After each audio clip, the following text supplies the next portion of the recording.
Morning guys, on Matthew 21, reading from verse 1 to 5, looking at the triumphal entry as Jesus enters Jerusalem. Verse 1, it says, when they approached Jerusalem and come to Bethphage at the Mount of Olives, then Jesus sent his 2 disciples.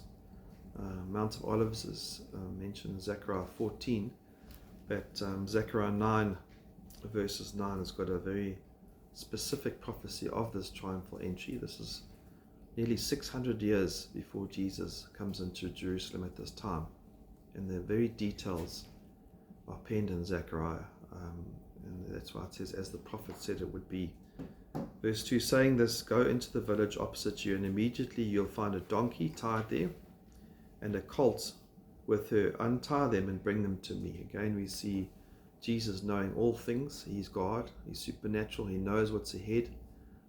He knows exactly that donkey and that foal will be there, not a horse. He's not going to come in riding on a horse, which is what a king would be coming for war. He's coming as a gentle, humble servant to lay his life down for men. And so very symbolic here, the fact that it's a donkey and not a horse.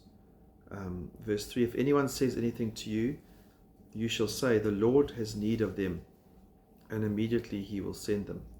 This took place to fulfill what the prophet had said, and that prophet Zechariah, and he quotes it in verse 5, say to the daughter of Zion, behold, your king is coming to you gentle and mounted on a donkey. There's the gentleness of Jesus, the humility. He's coming in peace, not for war. Even a colt, the foal of a beast of burden. And so that's in Zechariah 9:9 it says, rejoice greatly, O daughter of Zion, shout aloud, O daughter of Jerusalem, behold, your king is coming to you, a humble king, a gentle king, righteous and having salvation is he. There's the purpose.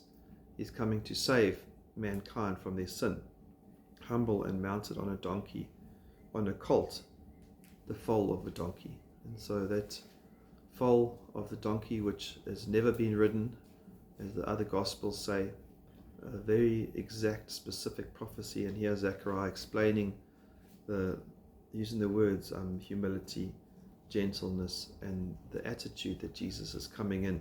But the people are wanting to, they're laying palm leaves down, and they're wanting to celebrate, and they're wanting to make him king, because they think he's coming to save them from Rome.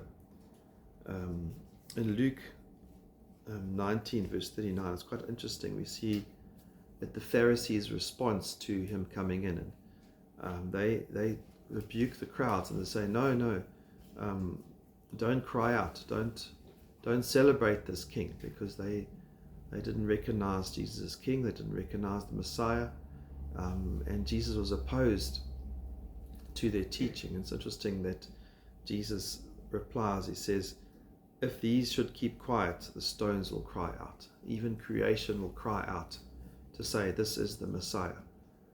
Habakkuk 2:11 uses the same words in the context of injustice, and says the stones will cry out. And so they cannot silence the crowd. They cannot silence what Jesus has come to do.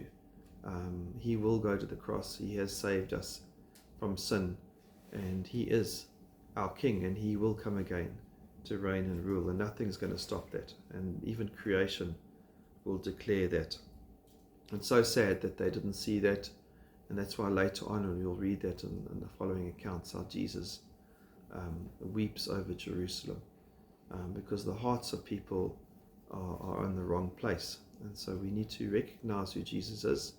We need to recognize why he came to the earth, recognize that he's the only one who can save us from our sin. Amen.